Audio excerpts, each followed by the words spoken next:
एक बार श्री कृष्ण और अर्जुन रथ पर सवार होकर भ्रमण के लिए जा रहे थे। ध्यान से सुनना, तभी तो मैं कहता हूं पहले दिन से कथा में आना चाहिए। अब जो बातें आपको मिल रही हैं वो दूसरे तीसरे दिन वालों को थोड़ी मिलेंगी। और यूट्यूब से सुन ले वो एक अलग बात है। रास्ते से जा रहे तो अर्जुन ने देखा एक दिव्य मड़ियों की तरह चमचमाता हुआ पहाड़।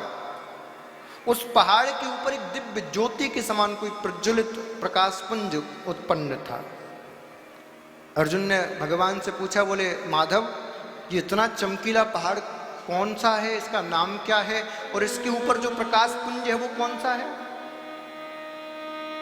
भगवान ने कहा तुम जाके देख लो।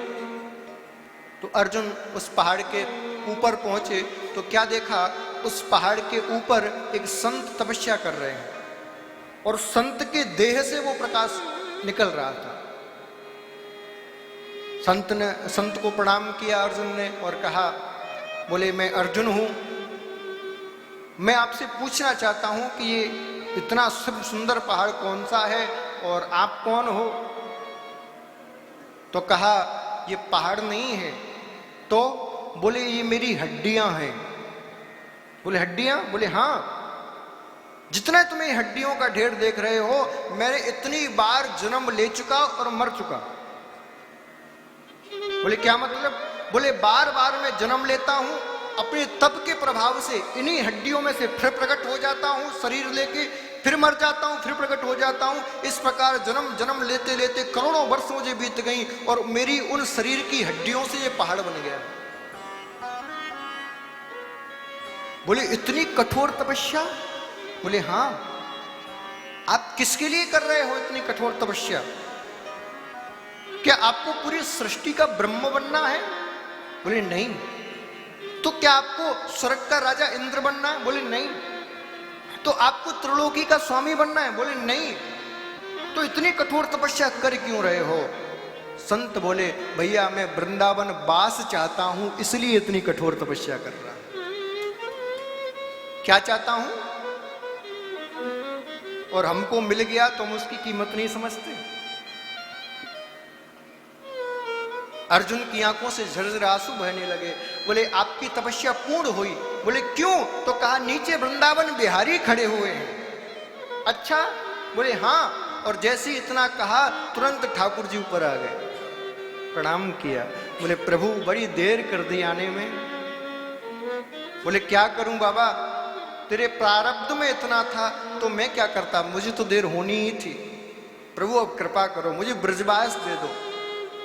भगवान की गर्दन झुक गई। कहा क्षमा करना बाबा, लेकिन मैं तुम्हें ब्रजवास तो नहीं दे सकता। क्यों? तो कहा बाबा मेरी अधिकार क्षेत्र से बाहर की बात है, मेरे हाथ में नहीं आपको वृंदावन वास देना, ब्रजवास देना। बोले क्या मतलब? क्या मेरी इतने लाखों करोड़ों वर्षों की तपस्या व्यर्थ चली गई? तो बोले आप नहीं दे सकते तो कौन देगा? भगवान बोले बाबा ब्रजवास तो केवल राधा रानी के हाथ में है, मेरी भी इतनी सामर्थ्य नहीं किसी को ब्रजवासी बना सकूं।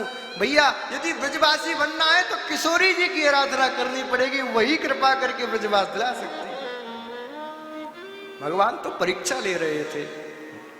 बाबा बोले अरे आप संसार को छलते हो, मुझे भी छलने आ गए। मैं जानता हूं किशोरी जी अलग नहीं है, राधा ही कृष्ण हो, कृष्ण ही राधा है। आप दोनों अलग कहां हो, एक ही तो हो। भगवान बोले बाबा बस यही तो मैं आपसे सुनना चाहता था। और तुरंत आज कृष्ण में से राधा बन गए श्याम सुंदर, और राधा बनकर किशोरी जी ने अपनी चूनरी उस बाबा को ओढ़ाई और कहा बाबा आज से तू मेरी नित्य सहचरी, मेरी नित्य संगनी, मेरी नित्य दासी कही जाए। इतना कठिन है ब्रजवास पार, और हमको मिल गया तो हम उसकी कीमत नहीं समझते। बंधुओं, देवता ब्रह्मा इत्यादि तरसते हैं जब देवराज इंद्र आए थे ना, भगवान ने गिरिराज को धारण किया था। देवराज इंद्र ने क्या कहा? बोले प्रभु आप मुझे वृंदावन का कोई संत नहीं बना सकते, मानव नहीं बना सकते, पशु पक्षी नहीं बना सकते, कोई बात नहीं, आप मुझे वृंदावन की धूल तो बना सकते हो। आप मुझे वृंदावन की धूल बना दो, मैं वृंदावन की धूल बनने के लिए तैयार हूं। एक बात मैं आपसे कहूं, गुप्त बात है, वृंदावन में आके कुछ करो या ना करो, एक बार वृंदावन की धूल लेके अपने माथे से अवश्य लगाना। क्यों? क्योंकि इस धूल में जाने कितने संत परिक्रमा लगाते हैं। आज भी मेरे गोविंद इस धूल में पैया पैया चलते हैं। आप ये मत समझना कि वृंदावन को छोड़कर गोविंद कहीं गए हैं, आज भी नित्य लीला कर रहे हैं, आज भी। इसलिए जब भी वृंदावन आओ एक बार अपने माथे से वृंदावन की रज जरूर लगाया।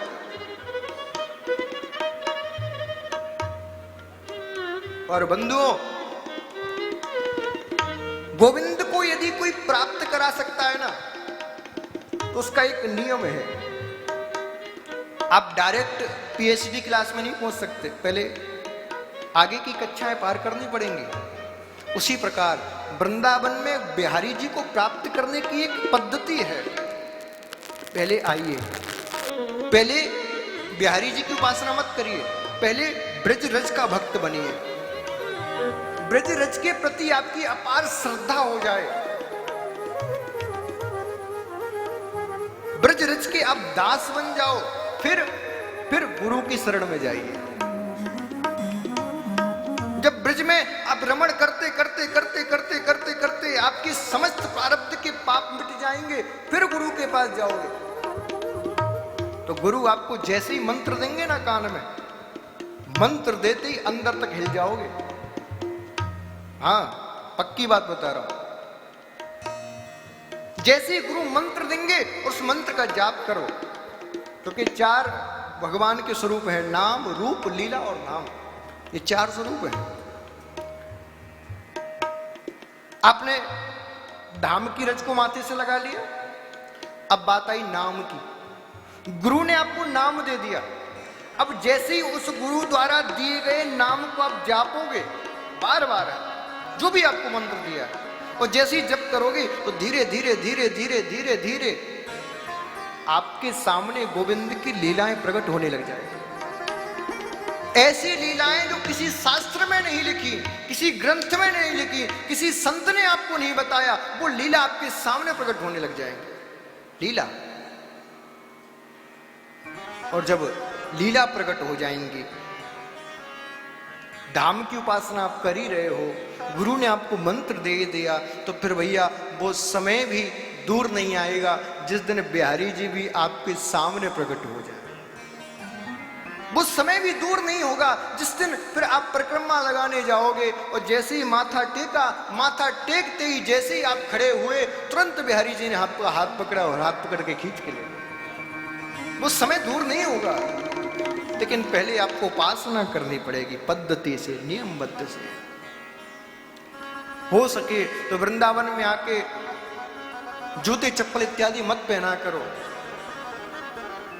वृंदावन में आके इधर उधर कभी भी गंदगी मत फैलाया करो।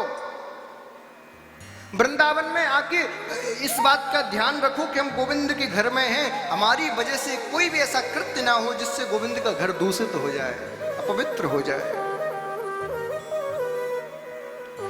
एक बात बताऊं, हम और आप से तो वृंदावन का एक कुत्ता भी श्रेष्ठ है, जिसका जन्म वृंदावन में हुआ, जो ब्रजवासियों की झूठन पाता है,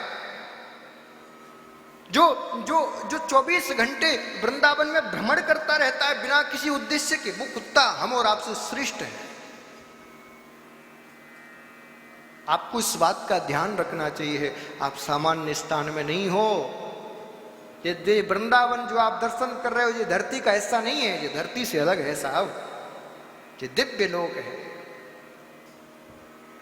इसीलिए इन बातों का आप ध्यान रखो।